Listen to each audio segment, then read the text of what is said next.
animals, at least the number that is beyond the number that is required.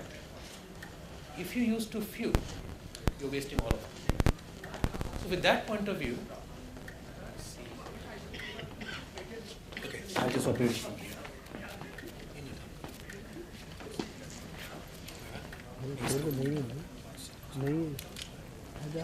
Okay. There have been many concerns that science isn't true. Why is that? Big companies have tried to replicate very good results. You find experimental data replicates between labs less than 25% of the time. Next. This is a statement made by John Ioannidis at Stanford. He published a very provocative paper in PLOS Medicine, Why Most Published Research is False. It's a really simple derivation that was carried by the economist like this. A given result, being true or false, is a simple proportion of all false positives and all false negatives. So true positives and false positives. Now we all use something called statistics, and I'll get to that in a minute. But let's imagine all these things here are negative hypotheses, things where things are wrong, right? I mean, if you're doing research, more often than not, what you are thinking may not be true. These will generate a fixed number of false positives. That's marked over here. These are the true hypotheses. Amongst them, you will generate false negatives and true positives. These are the true positives, these are the false negatives. What will happen is, if you start generating lots of false negatives, which would happen if your tests lack power, you don't use sufficient number of animals, your false negatives will overshadow this to the point that your true positives become less than the false positives. Because you've got this huge universe of wrong hypotheses generating false positives for you, and of the few good correct hypotheses, if you lack ability to detect the difference, you will start having false negatives, and this ratio will make most positive results that get published false. We all know there's a publication bias. If you have a negative result, you don't report it. So among the universe of publications where positive results are reported, if false positives becomes more common than true positives, because false negatives are rising with poorly done experiments, what you end up seeing is that published results, published literature is highly misleading. This is something that is now accepted as a fact across the world, that most published research is unreliable. So let's talk about statistics, the basis of this, and how to calculate sample size. Next slide. So this is a very, very generic definition. Statistics, the science of collecting, organizing, summarizing, analyzing, making inference from data. Basically two types. Either you describe things. The mean weight of a valve C mouse. You can have a confidence of that weight. The trajectory of the growth of the weight of a valve C mouse. That's not typically what most of us in this room do. Most of us are on this side. Inferential statistics. Given a piece of evidence, given some data, we make inferences. We test hypotheses. We determine relationships. We make predictions. Right? You typically look at differences between groups. You typically look at relationship between groups. Next. You either work with qualitative things or you work with quantitative things. Either you count things, the number of animals that have died, or you measure things, the blood glucose in a particular animal. Next slide. When you measure quantitative things, the most common type of distribution, what you see is there's a fundamental biological variability captured in this very famous distribution called the normal distribution. Now, normal distribution means that in a given population, you will see variability. This concept is absolutely fundamental. Which means a person from here, a person from here, a person from here, a person from here are part of exactly the same population. In terms of any differences, in terms of a group, they are from the same group. There is a central tendency. You all know that, it's called the mean. And then there is a sideward tendency or scatter, that's a standard deviation. And you all know that two standard deviations around the mean captures 95% of the population. This basic idea is central to all statistics. Next slide. One thing to remember is that was the population. What you collect are samples. You want to know the quality of rice in a bag of rice. You could take 1 grain. Will that be good? No.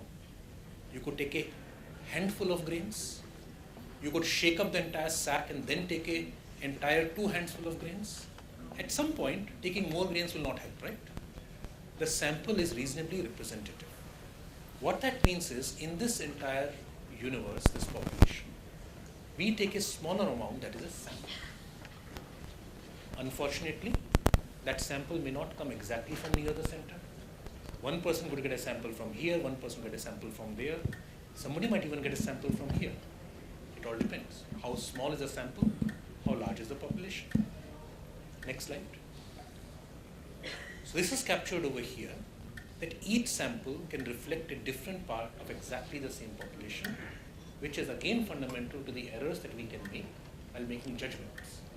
So a person, let's imagine this was the rice or this was an animal. These are healthy, these are diseased, anything, doesn't matter, short, tall. One person takes a sample from here, one person takes a sample from here, they talk to each other. This guy says the mean is around here, this guy says the mean is here. They might think they were working from different populations, but they're all actually deriving from exactly the same population. That is the problem fundamentally associated with when you sample something in small numbers from a larger population. Now, one thing I'll tell you right now, which is useful to know, when you take a sample, the mean is the one that is the most prone to error. The standard deviation of a sample tends to approximate the standard deviation of the population much better. So standard deviation of a sample is more reliable indicator of the standard deviation of the population than the mean of the sample. It's something we'll come back to. Next slide. So this is typical in all research. You have 2 samples. You gave one a drug, one mouse group was given a drug, one mouse group was not given a drug. Then you measured something. And then you compared those 2 measurements and asked, are these 2 different populations now, or are these the same population? If your drug had no effect, you're basically drawing from the same population. If your drug had an effect, the population should have shifted, so you should be drawing from a different population. But you saw from my previous example, even within the same population, you can draw 2 very different samples. So you have 2 hypotheses. One is, there was no difference created by your intervention. You're drawing from the same population. That's called the null hypothesis.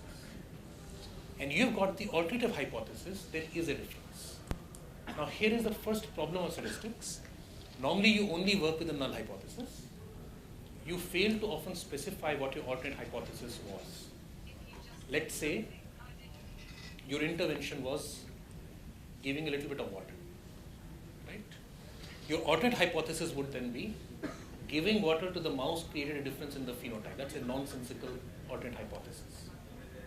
But if you reject the null hypothesis, you will accept the alternate hypothesis because you never specified it, right? Simply rejecting the null and accepting the alternate without thinking about what the alternate hypothesis was is the first source of medical error. Sample size does not help you with that, only common sense helps you with that. Next slide. So here I have blue and red. They are 2 different populations. This is just a simple common sense type of question right now. And I have to draw samples. I'm going to draw samples from this population and that population. This is reality. I don't know it. I'm a researcher. My intervention led to a shift. It led to. Here are 3 cases. Do you think in all these cases, drawing the same size of sample will be enough? Right? You can see that in this case, the likelihood of drawing a sample from blue that overlapped with the red would be very small. You can see in this case, if I drew a small sample, even if there was a difference, just imagine, from this sample I would draw here, here, here, a sample drawn from here will be in red territory. This will give me a great amount of difficulty separating these two populations. So the same sample is very obviously not going to work in all these three cases, and that's where comes the fundamental question of sample size. A very few number of animals drawn from this population, the range of variation will be from here to here, the range from here to here. Most cases I would separate the red and the blue. But I would not separate as easily here, and here the best of us would have trouble, because there's nothing we can do. It is statistical variation. Next. So, here are some basic ideas. Alpha. Alpha is a type of error. Alpha is the false positive error. Alpha says, I'm going to have this percentage of concluding there is a difference when no difference exists. Alpha error. The less you want to make this error, the bigger the sample you draw. In general, if you want to reduce error, sample size has to be more, not less. You can never reduce error by reducing sample except in one situation where by increasing sample you increase variability. So you want to do genetics, you can't find 5,000 people, you go from here, then you go to South India, find 3,000 more people. Increasing the sample creates a problem. In animal research, that is not the case. Beta error. Beta error is again very simple. Not finding a difference when a difference existed. What I was showing you on the previous slide. The solution is again simple. You want to have low beta error, you need more sample. The signal. The wider the separation of those two groups, the less the animals you need. And the noise, the spread. The wider the spread, the more the people you will need. Right? Four very simple basic concepts. Next slide. So this is the way they draw it. Let's say this is the reality. Null hypothesis was correct. There was no difference. Null hypothesis was wrong. There is a difference. This is what you concluded. Correct decision, correct decision. This is type 1 error. Null hypothesis is correct, but you end up choosing the alternate hypothesis. That's type 1 error called consumer risk. Now, why do we call it consumer risk? Let's imagine there's a company trying to sell you things, saying it works, right? In this scenario, it did not work, but the literature will say it worked. You will buy it. You are the consumer. You are at risk. This one is producer's risk. Their drug worked, but you end up concluding it did not work. It is producer's risk. Now you can imagine this is where your incentives towards doing science may start to diverge. Now a drug company might think, I want to accept maybe this one, I don't want this one. You might think I might not want this one, I'll accept that one. It all depends. What is the motivation behind the experiment? And to prevent too many people from putting in too many motivations, in science, we fix these numbers as a minimum. You can always do better. We say 5% is error we want here, and 20% is error we will tolerate there. 1 minus beta is called power, 80%. So it basically means we should design experiments in such a way that if there is a difference, 80% of the time we should find it. And if there is no difference, we should pick up and call a difference only 5% of the time. These are not set in stone. It is just a common agreement to prevent a drug company from saying we'll have 10% here, we'll have 50% here, or you from a consumer from saying I want 1% here and I'm willing to take, doesn't matter, whatever the 99% over there. To make it a fair and balanced system acceptable to everybody, people have chosen these numbers. You can always do better. You can maintain an 80% power and choose a 1% alpha error. You can choose a 5% alpha error and choose a 90% power. Nobody will question you for it, but you can't do worse than these two numbers. Next. Now the principle of everything in the sample size comes down to this. This is the population. This is the sample. Now in a sample I told you there is variability, so there is an error within the sample. That error within the sample is called standard error. Standard error of the mean, the central tendency that you measure. Unlike the standard deviation, which is intrinsic to the population, the standard error depends upon the sample size. So if you had an n of 4, the all possible range of means you could get from the sample is this wide. If you had an N of 16, it would contract. If you had an N of 64, it would contract further. And the logic is obvious. If you took the entire population, there is only one possibility for the mean that you would get. Their error is 0. So a larger sample gives you a small standard error. A smaller sample gives you a large error. And since you'll be comparing sample means, not population means, you're comparing sample means and inferring about the populations, the smaller this error, the more tightly you can separate these. And that is basically shown over here. Here are two populations, and without spending too much time, you're already running late. You can see this fraction of the overlap beyond this cutoff point of alpha error is the beta error. This point is the alpha error. If I could shrink these graphs, these errors will become smaller. How do I shrink these graphs? By increasing the number of errors. So I think this basic idea should now be established. Let's get down to a few examples so we show you how it's done. Simple formula. Click. Keep clicking. Oh, yeah. Okay, this one is better than mine. Anyway, doesn't matter. I know what. This is your sample size. This is noise. This is difference. Remember, more the noise, the more the sample. More the noise, square, more the sample. The more the difference, the less the sample. Denominator. Z beta, Z alpha. These are your error rates. This is for your alpha error, this is for your beta error. The smaller you want to make the error, the bigger Z is. Simple. If you want to have less error, Z will rise. One is for beta, one is for alpha. This is for noise, this is for difference. All the things that we talked about, those 4 elements, are here and they're all squared. So small amount of changes make large amount of differences. Next.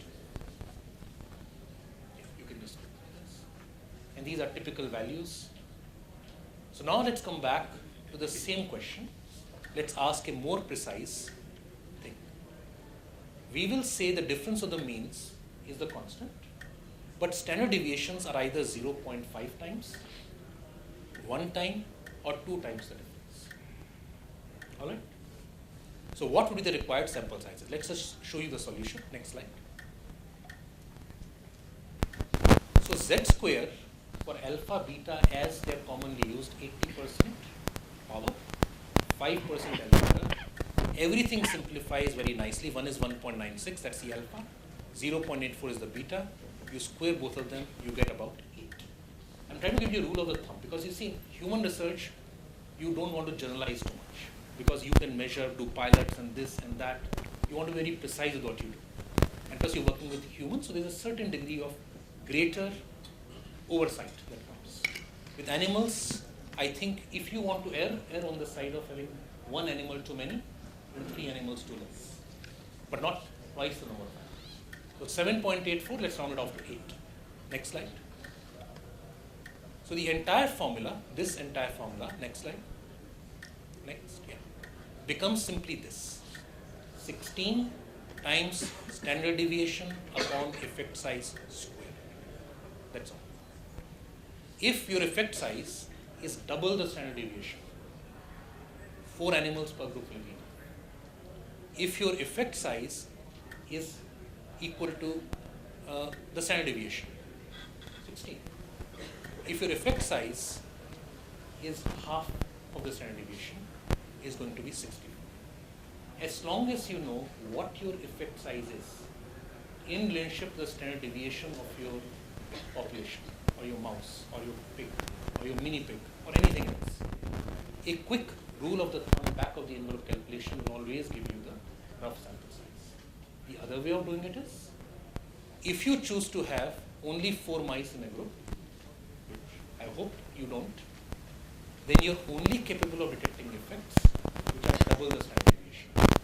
If you fail to find it, there are 2 possibilities. The effect did not exist, the effect was smaller than twice the standard deviation. Do not say there was no effect.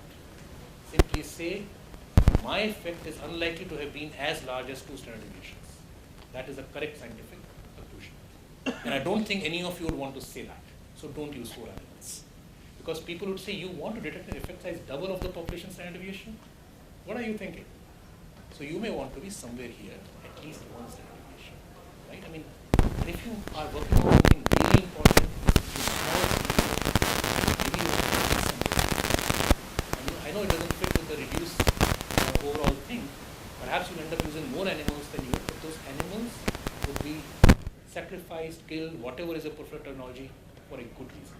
Otherwise, you're wasting time. Next slide. You can have the similar formula for difference in proportions. Just click through it. This is a formula, and it's exactly the same formula actually.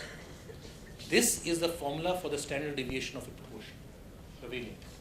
This is again effect size. It's exactly the same formula written in proportions. You can keep going forward.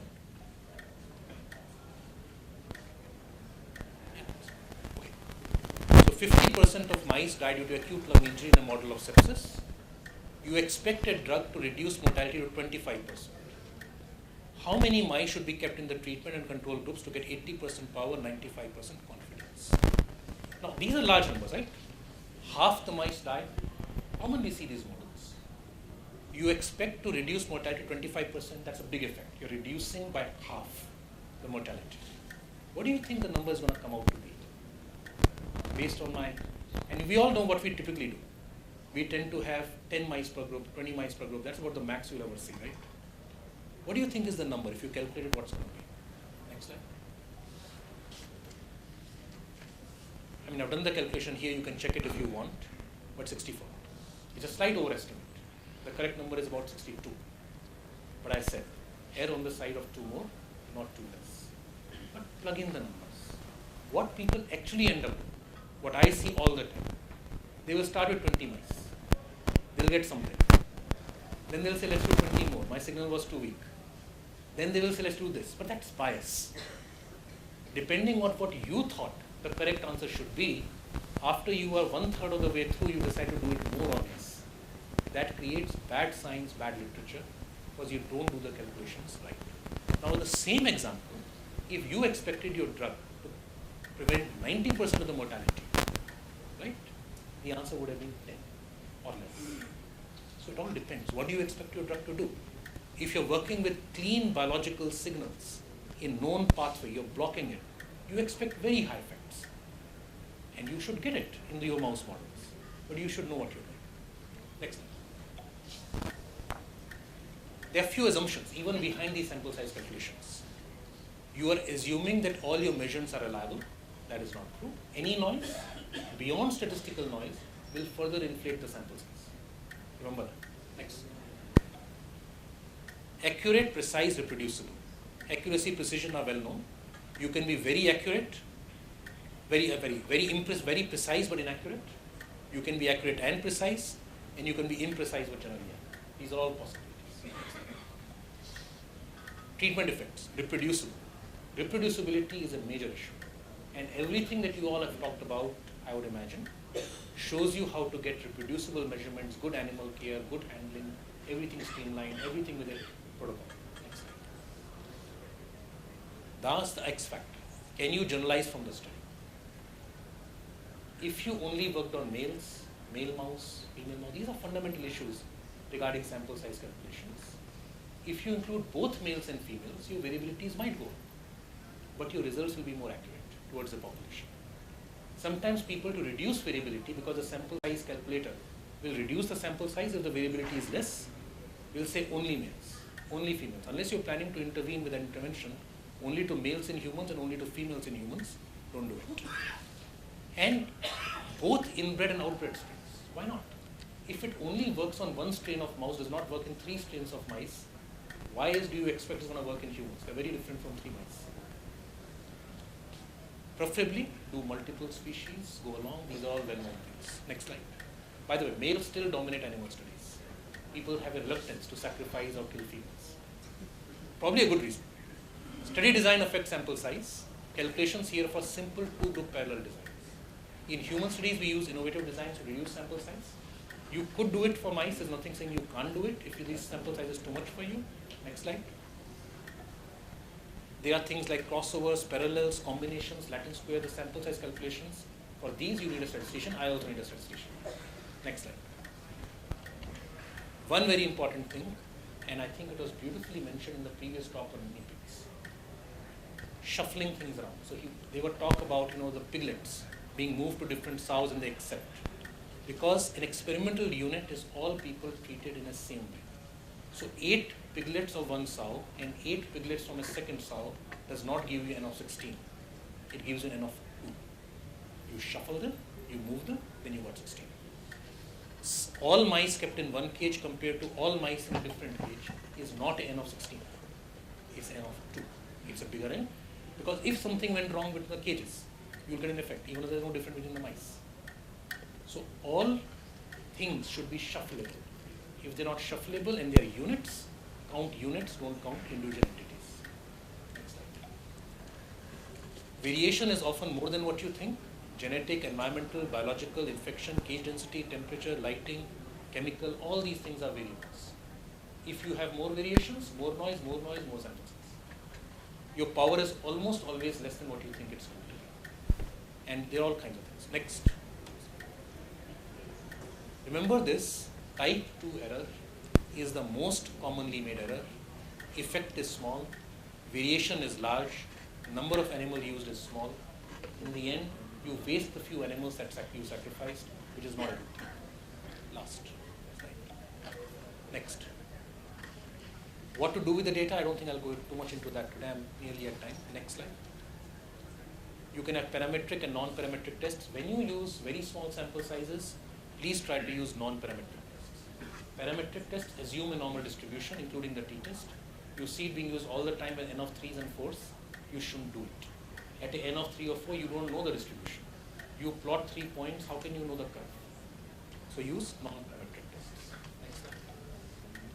And there are all kinds of tests. When you have counts versus counts, you should chi-square. Go forward. Next slide. Yeah. If you have quantitative, you can use 2 groups, you use t-tests. If you make the same measurement in the same animal again, you use a pair t-test. If you have more than 2 groups, you use a ANOVA. And these are the non-parametric equivalents. If you use small sample sizes, please be aware of these tests. It's sometimes better for you. If you use some small sample sizes, one animal is extreme. You might actually miss a significant difference if you try to use it. These tests, Mann-Whitney is your equivalent for T, Wilcoxon is your equivalent for paired, and Kruskal-Wallis is your equivalent for ANOVA. These will give you, for your given sample size, the best possible results in statistics, especially if the sample size is small. And categorical are basically here, and let's just go forward and come to the end. Next slide. Next slide. Yeah, I'm going to end with this little talk. What is the p-value? Because people keep generating the p-value. P-value is the probability that difference as or more extreme than the one seen may arise if the null hypothesis is true. Please note this last line. Assuming, if should be assuming. Assuming the null hypothesis is true. Next. So here is a number. There are 2 groups of 8 mice, each have a statistically different blood pressure, p.05, most common scenario. The probability of the groups being truly different is 99%, 95%, 90%, none of them. How many of you think it's 95? P is 0.05. Does anybody think the answer is 95%? So you would be wrong. The reason you would be wrong is assuming the null hypothesis to be true. If you assume the null hypothesis to be true, mathematically you cannot calculate the probability of it being true or false. Right? If you calculate a number from an assumption, that number cannot tell you the probability of the assumption. It's the most common made mistake in statistics, and that's the most common thing that people are now pointing out about the p-value. P-value does not tell you the probability of your given result being true or false in any way whatsoever. In fact, even the people who invented the p-value did not use it. They said it's a qualitative statement. You have to know the probability of what you're accepting to really understand what the probability of anything will be. If, for example, these 2 groups of mice had just been randomly shuffled and separated, what is the probability of the groups being different? 0. You shuffle them before you measure the BP. If these 2 groups of mice come from 2 known populations where one is hypertensive, one is not, what is the probability? 100%. P-value is just a value that tells you on the average, assuming the null hypothesis was true, you will make an error 5% of the time when you reject the null hypothesis. Is this case a wrong rejection?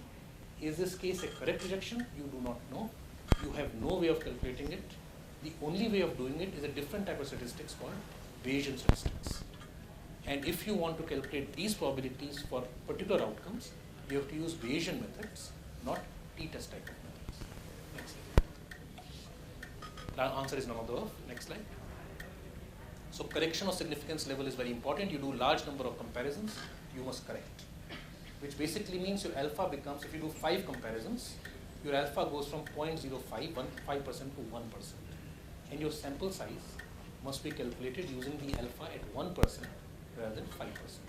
The more comparisons you make, the higher is the likelihood of false positives. The higher the likelihood of false positives, lower you must bring alpha to get the effective 5%. And that must be put into the equation, and you must have a sample size that is greater. So everything I'm saying is for one parameter comparison. You want to compare 10 parameters, use a different alpha, sample size will rise even further. Next slide. Next slide. So thank you all very much. I want to again end by reminding you of this. Why most published research is false. It's because of too many false negatives and too many false positives. How do you contribute to increasing false positives? By not doing multiple comparison corrections if you're doing multiple comparisons. Thinking your p-value is at 0.05 when you've done multiple comparisons and it's something else. How do you contribute to false negatives? By having inadequate number of samples, by having an excessive amount of controllable variability.